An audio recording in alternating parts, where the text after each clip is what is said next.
Bismillahirrahmanirrahim. Assalamu alaikum, my dear students.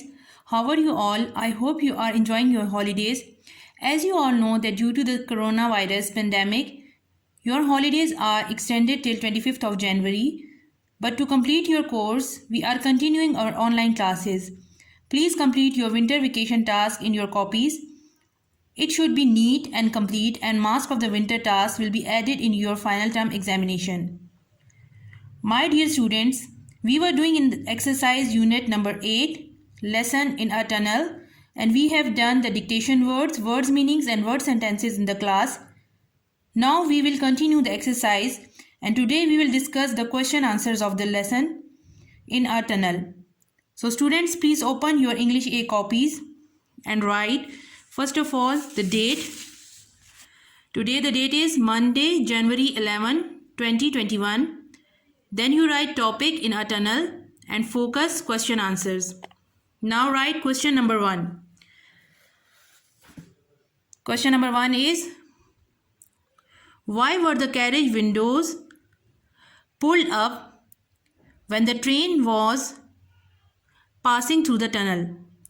यानी कि उसकी जो डब्बा था ट्रेन का, उसमें जो खिड़कियाँ थी उन सबको उन्होंने ऊपर क्यों किया हुआ था?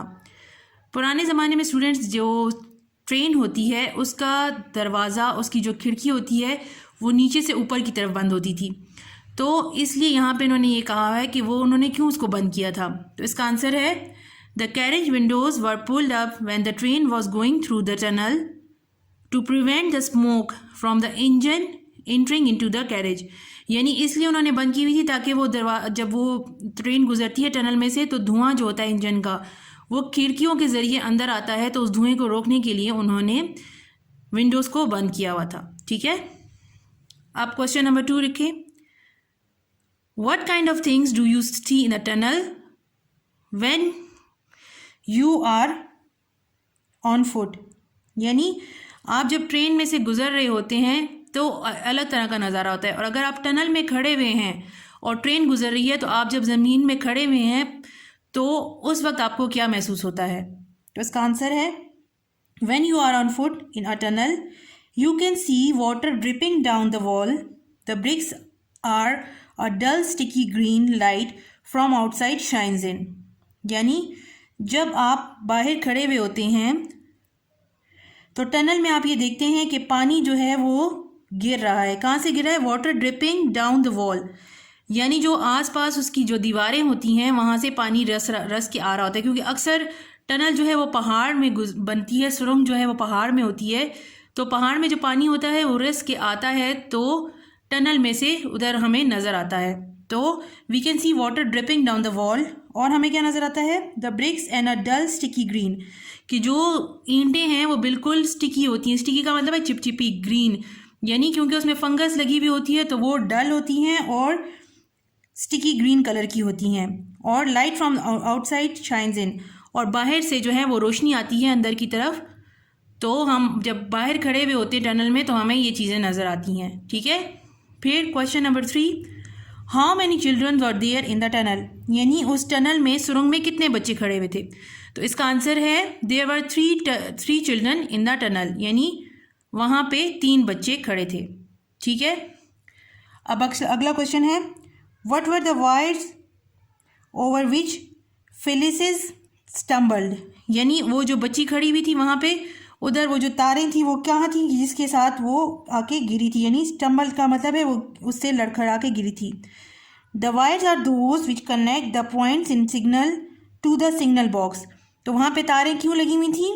ताकि कनेक्ट करें पॉइंट्स को और सिग्नल्स को। जब भी ट्रेन आती है तो सिग्नल आती हैं तो वो सिग्नल बॉक्स के थ्रू जो है वो कनेक्ट होते हैं और वहाँ से जो है वो उनके सिग्नल्स आगे जाते हैं। तो ये नीचे से लड़खड़ा के फेलिस जो है उससे गिरी थी। ठीक है, तो ये 4 क्वेश्चन है students. You have to write down neat and clean, and then after each question you have to double underline it like this and you complete your work. Then we come to the exercise.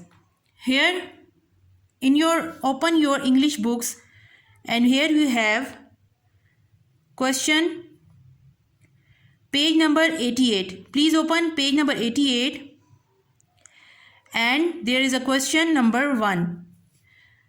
Suggest words from the following. यानी story में से हमने इनके meanings जो हैं वो ढूंढने हैं. तो students please write down. First of all first word is a loud noise, यानी एक बड़ी सी आवाज़ जब हमें आती है वो क्या होती है? रोर. जैसे शेर दहाड़ता है, इसी तरह कोई तेज़ आवाज़ हमें आए उसको हम रोर कहते हैं. ठीक है. Second word is tearing. Tearing का मतलब है रिपिंग, यानी किसी चीज़ को अगर आप फाड़ते हैं, टीयर कर देते हैं, उसको रिपिंग कहते हैं. Next one is pulled. Pulled का मतलब होता है ड्रैग, यानी किसी चीज़ को खींचना. फिर क्वाइटनेस. क्वाइटनेस का क्या मतलब होता है? साइलेंस. साइलेंस का मतलब होता है खामोशी. A person who is not brave. वो इंसान जो ज़्यादा बहादुर नहीं होता उसको हम क्या कहते हैं? कॉवर्ड. कॉवर्ड का क्या मतलब होता है? बुज़दिल. ठीक है. ये सब वर्ड्स इसके आगे आपने इसी तरह लिखने हैं. ट्रिप्ड ओवर यानी स्टम्बल्ड ओवर. ट्रिप का क्या मतलब होता है? किसी चीज़ को गिरना, लड़खड़ाना, उसको कहते हैं. स्लोली ग्रेजुअली यानी आहिस्ता आहिस्ता. अगला है हेमिंग लाइक अ बी, यानी जिस तरह के मक्खी जो है वो शहद की मक्खी भिनभिनाती है तो जो आवाज़ आती है बजिंग, यानी ज़ की आवाज़ जो आती है उसको हम कहते हैं. ठीक है. हेल्ड ऑन टाइटली यानी किसी भी चीज़ को मजबूती से पकड़ लेना. क्लंग, इसका मतलब होता है क्लंग. फिर ब्राइट. ब्राइट का मतलब होता है डेजलिंग, यानी बहुत ही खूबसूरत और साफ सुथरा, रोशन.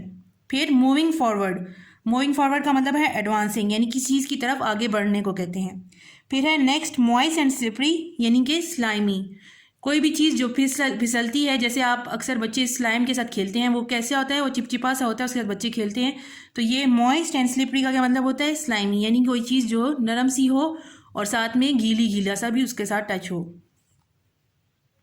So students, that's all for today. I hope you have fully understand. Please write it on your English copies, and inshallah we will continue with the next lecture.